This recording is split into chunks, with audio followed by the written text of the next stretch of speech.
नमस्कार दोस्तों, मैं हूं सुरेंद्र खुराना, न्यूमरोलॉजी और वास्तु एक्सपर्ट। और मैं नए नए विषय पर आपके साथ चर्चा करता हूं, वीडियो लेकर आता हूं।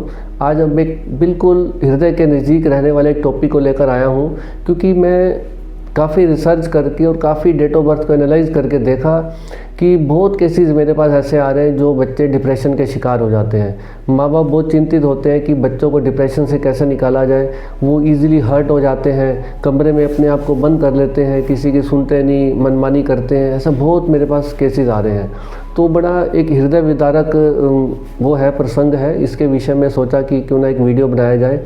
तो मैंने सोचा इस विषय पर रिसर्च की जाए। थोड़ा मैंने R&D किया, अपनी केस स्टडीज़ को देखा, जो मेरी डेट ऑफ बर्थ मैंने एनालाइज़ किए हैं उसके हिसाब से, और उस विषय के आधार पर आज मैं चर्चा करूंगा और आपको बताऊंगा कि क्यों डिप्रेशन ज़्यादा फैल रहा है, लोगों में आ रहा है, बच्चों में आ रहा है, इसका क्या कारण है और इसे कैसे दूर किया जा सकता है, इसके उपाय क्या हैं, इन सब बातों पर चर्चा करेंगे। तो दोस्तों, सबसे पहले हम चर्चा करते हैं कि डिप्रेशन का क्या अंक ज्योतिष के आधार पर कुछ कंसर्न है, या इसका हमारे घर के माहौल के हिसाब से कुछ कंसर्न है, क्या इसके पीछे हमारे घर का वास्तु भी हो सकता है। तो तीनों विषय पर मैंने रिसर्च की और फिर देखा कि जो मुख्य कारण है डिप्रेशन का वो क्या है। तो दोस्तों, सबसे पहले बताना चाहता हूँ, डिप्रेशन जो कि एक मानसिक संवेदनशीलता और भावना का एक रूप है, जो कि अगर थोड़ा सा अनबैलेंस हो जाए तो व्यक्ति डिप्रेशन का शिकार हो जाता है। तो इसमें ज़्यादा प्रभाव देखा गया कि जो बच्चे 2000 के बाद पैदा हुए हैं, यानी कि जिनकी डेट ऑफ बर्थ में 2 का अंक ज़्यादा आता है, 21वीं सदी वाले जो बच्चे हैं, उनमें डिप्रेशन का असर ज़्यादा देखा गया है। ये मेरी रिसर्च कह रही है, डेट ऑफ बर्थ के हिसाब से जो मैंने एनालाइज़ किया उस हिसाब से आपको बता रहा हूँ। एक तो ये हुआ कि आपके बर्थ चार्ट में अगर 2 का अंक ज़्यादा बार आ रहा है तो आप डिप्रेशन का शिकार हो सकते हैं। तो उसमें जो 2000 के बाद के बच्चे हैं, पैदा जन्मे हुए हैं, वो सबसे ज़्यादा बच्चे इसमें आ रहे हैं, ग्रसित हो रहे हैं।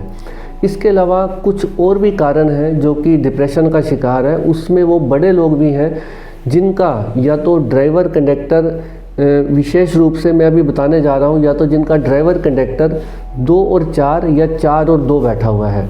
तो दोस्तों, ऐसा क्यों होता है? क्योंकि 2 का अंक है वो है चंद्रमा से रिलेटेड, और 4 का अंक है वो है राहु से रिलेटेड। चंद्रमा एक सौम्य प्लेनेट है और 4 राहु एक अग्रेसिव प्लेनेट है।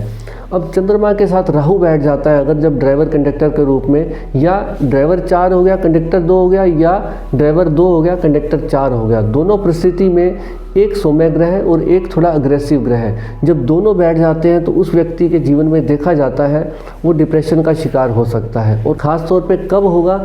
जब उसके जीवन में ड्राइवर के साथ उसका पर्सनल ईयर अपोजिट या एंटी आ गया, तो देखा जाता है कि वो व्यक्ति डिप्रेशन का शिकार हो सकता है। एक कॉम्बिनेशन मैंने आपको बताया, ड्राइवर 2 कंडक्टर 4 या ड्राइवर 4 कंडक्टर 2।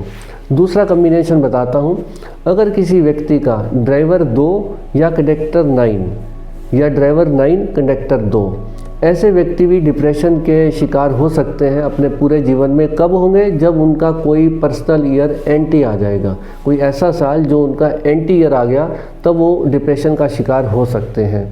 कारण वही है, जब चंद्रमा का नंबर 2 है और जो कि सौम्य ग्रह है, और 9 हनुमान जी का नंबर है, एग्रेसिव नंबर है। जब सौम्य नंबर के साथ एग्रेसिव नंबर आ जाता है तो ये युति बन सकती है कि वो व्यक्ति डिप्रेशन का शिकार हो सकता है। तीसरा एक और कॉम्बिनेशन लेते हैं, जब किसी व्यक्ति का ड्राइवर 2 और कंडक्टर 8 आ जाए। जी हाँ, ड्राइवर 2 कंडक्टर 8, यानी कि मूलांक 2 और भाग्यांक 8, या ड्राइवर 8 कंडक्टर 2 मूलांक 8 या भाग्यांक 2। फिर वही सेम बात जो मैंने पहले बताई है कि 2 है चंद्रमा से रिलेटेड, भावना से रिलेटेड, और सौम्य प्लेनेट है, सौम्य ग्रह है, और 8 अग्रेसिव प्लेनेट है। अब अग्रेसिव प्लेनेट 8 शनि का है, वो कठोर है, और चंद्रमा बड़ा सौम्य है।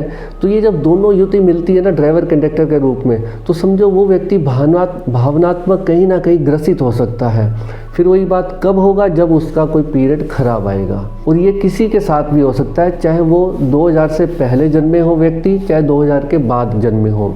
विशेष रूप से जो 2000 के बाद वाले बच्चे हैं उनमें ज़्यादा 2 आने से हो रहा है, और जो उस 2000 से पहले के बच्चे हैं या व्यक्ति हैं, जिसमें हम लोग सारे आ जाते हैं जो 2000 से पहले जन्मे हैं, तो बड़े लोग उनमें इस कारण से आता है, या तो जिनका ड्राइवर कंडक्टर अपोजिट आ जाए या एंटी आ जाए, या दोनों एक सौम्य ग्रह हो और एक अग्रेसिव ग्रह हो। जैसे चंद्रमा के साथ शनि का आना, चंद्रमा के साथ मंगल का आना, या चंद्रमा के साथ राहु का आना, तो ऐसे व्यक्ति डिप्रेशन का शिकार जल्दी होते हैं। तो दोस्तों उनको क्या करना चाहिए, एक तो पानी का सेवन बढ़ा दें। जी हाँ दोस्तों, पानी का सेवन अगर वो दिन में 4 लीटर 5 लीटर करता है तो 1 लीटर और बढ़ा दीजिए। पानी का सेवन ज़्यादा करने से व्यक्ति डिप्रेशन से दूर हो सकता है, ऐसा रिसर्च में पाया गया है।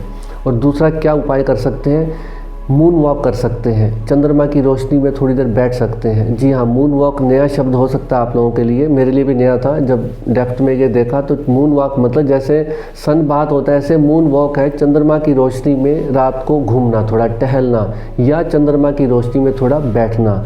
इससे आप डिप्रेशन से दूर हो सकते हैं। ये आपके लिए एक हीलिंग है, बिल्कुल जी हाँ बता रहा हूँ, एक हीलिंग है, एक टॉनिक है आपके लिए। सुनने में बड़ा साधारण सा लगेगा कि चंद्रमा की रोशनी में घूमने से क्या होगा, पर दोस्तों इतना रामबाण उपाय है। अगर कोई व्यक्ति डिप्रेशन में हो तो चंद्रमा की रोशनी में बैठे या घूमे, उसके लिए टॉनिक है, ये समझ लीजिए हीलिंग है। इसके अलावा दोस्तों और क्या कर सकते हैं, इसके अलावा आप चांदी का कड़ा डाल सकते हैं। जी हाँ, चांदी का कड़ा आपको शीतलता प्रदान करेगा, आपके मानसिक संतुलन को बनाए रखेगा। और अगर आप चांदी का कड़ा नहीं डाल सकते तो एक उपाय और बताता हूँ, अपने पानी की बोतल में चांदी का सिक्का डाल दीजिए और वही पानी रेगुलर पीजिए। पानी चेंज करते रहिए, सिक्का उसके अंदर ही रहेगा। या अगर वाटर जग में आप चांदी का कोई सिक्का या चांदी का कुछ चम्मच, कटोरी, गिलास, जो भी आप सुविधा जैसी भी हो, अगर बड़ी सुविधा नहीं है तो आप छोटा सिक्का भी डाल सकते हैं, तो पूरा फ़ायदा देगा। उससे सभी अगर घर वाले भी पानी पिएंगे तो सबको बेनिफिट है उसका। जी हाँ दोस्तों, बहुत अच्छा उपाय है, मैं रेगुलर अपनी रेमेडीज़ में बताता हूँ।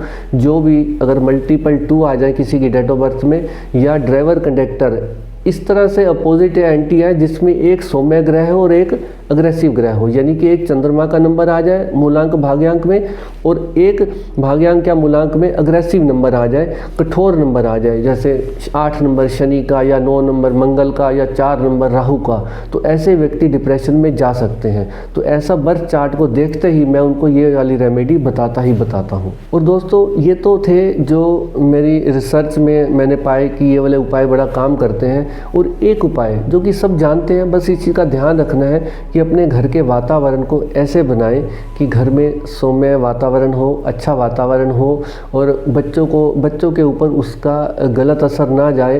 पेरेंट्स जो भी हैं वो अपने घर के वातावरण को ऐसे बनाएं कि बच्चे उसको देख के कुछ प्रसन्न रहें, खुश रहें, आगे बढ़ना सीखें। ऐसा ना हो कि बच्चे माँ बाप के व्यवहार को देखते हुए वो कमरे में बंद हो जाए और डिप्रेशन का शिकार हो जाए। इसमें भले उनका ड्राइवर कंडक्टर कितना भी अच्छा बैठा हो, पर अगर ऐसा वातावरण मिलेगा तो वो डिप्रेशन के शिकार हो सकते हैं। तो फिर उनको वही उपाय करने पड़ेंगे जो मैंने आपको पहले बताए हैं। इसलिए कोशिश करें, अगर वातावरण को ठीक करें तो हमें कोई उपाय करने की ज़रूरत ही नहीं पड़ेगी।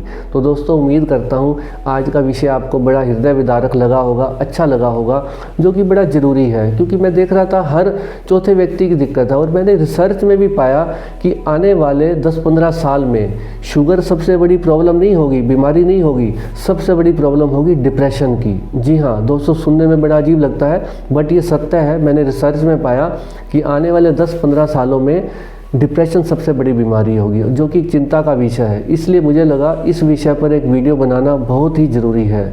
दोस्तों मुझे लगता है मेरी ये मेहनत आज थोड़ा अच्छी लगी होगी आपको, जो मैंने रिसर्च करके आपको पूरे विषय में बताया है।